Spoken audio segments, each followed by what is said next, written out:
တာတောင်နော်အဲ့မှာလှုပ်ကြည့်တဲ့အခါမဲလို့မဲတဲလို့ငွေမီအောင်လေးလို့လည်းမတွေ့ရဘူးလား တွေ့ရတယ် တွေ့ရတယ်နော်အဲ့ဒါဒီတချို့တို့ကိုမိုင်လူတယောက်ကိုကိုရဲ့လူနာတယောက်ကိုတိုင်းလိုက်ရင်ရလာမဲ့ result အတိုင်းသူ့ရဲ့ပြဓာလေးရရွေ့တော့မှာဖြစ်တယ်โอเคနော်ဒီကျေတို့ကသတိထားရမှာက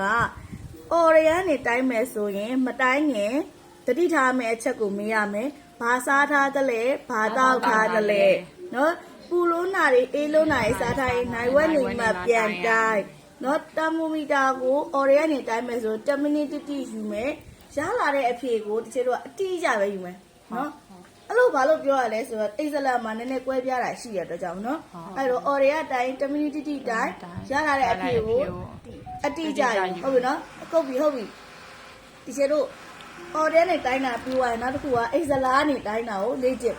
အိတ်ဇလာကနေတိုင်းတာကျတော့ဘာတွေထပ်ပြီးတော့သတိထားရတဲ့အချက်မရမှာလဲရေချိုးထားသလားရေဘက်တိုက်ထားသလားရေချိုးထားတယ်ရေဘက်တိုက်ထားရဲဆိုရင်ဒီတို့ကနိုင်ဝက်နေမှာပြန်လာတိုင်းပြီးဒီလိုမျိုးပြုတ်လို့ဒီအိတ်ဇလာတွေမတိုင်းငင်ဘာထက်လုပ်ပေးရမလဲဆိုတော့အိတ်ဇလာမှာရှိတဲ့ချွေးတွေကိုဒီတို့ကတုပ်ပေးရမယ်တုပ်ပြီးတော့မှဒီတို့ဒီဟာကိုအိတ်ဇလာမှာရှိတဲ့ ampit လို့ခေါ်တဲ့ဂျိုင်းနဲ့တည်းရအောင်ဒီတို့ဒီ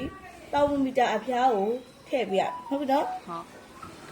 ပြောလို့ရှိရင်တာမိုမီတာကိုတိုင်းပြီးလို့ပြန်ထုတ်ရင်ဘေးနေရာပဲတိုင်းပြန်ထုတ်ရင်ဒီနေရာကိုဒီလိုကင်ကြလို့လားလိုပါလုံးဝမထိအောင်နော် don't touch နော်ဒါဒီ don't touch ထိလို့မရအောင်တိုင်းပြီးွားရေးဆိုတာဒီတို့ကအရင်ကနေပဲကင်မယ်ကင်ပြီးလို့ရှိရင်တာမိုမီတာကိုဒီတို့မျက်လုံးနဲ့တဒန်းနဲ့ဒီလိုပဲထားဖက်ဟုတ်ပြီနော်ထားဖက်မယ်ဟုတ်ပြီထားဖက်ပြီးတဲ့အခါကျရင်ဒီတို့ကအိတ်ဇလာကျတော့ဘယ်လိုတိုင်းရမှာလဲဆို2မိနစ်တိတိုင်းရမယ်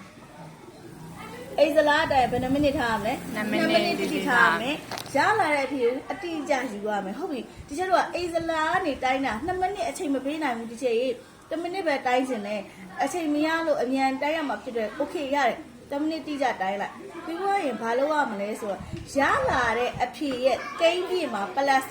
ပေါင်းဒါဘာလို့ရမလဲ10မိနစ်ပဲတိုင်းရလာတဲ့အဖြစ်ရဲ့ကိန်းပြည့်မှာ +1 ပေါင်းကိန်းပြည့်ဒီဒသမရှိရကနန်းလားဒသမနောက်ကကနန်းလားဒသမရှိရကနန်းဥပမာအနေနဲ့ရှင်းလို့98.8ဆိုပြီးတော့ရခဲ့ရင်ကိန်းပြည့်မှာပေါင်းတစ်ပေါင်းလိုက်ရင်99.8ဟုတ်တယ်နော်ကိန်းပြည့်နောက်ဒသမနောက်ကကနန်းကတိုးလားမတိုးပါဘူးမူလအတိုင်းပဲရှိပြီဒသမရှိရခဏမှာပဲတစ်ပေါင်းပါဟုတ်ပြီနော်99ဆိုရင်ဒီချက်တော့ဟို100 100.8ဖြစ်သွားမယ်โอเคဟုတ်တော့ပေါ့တယ်နော်ဟုတ်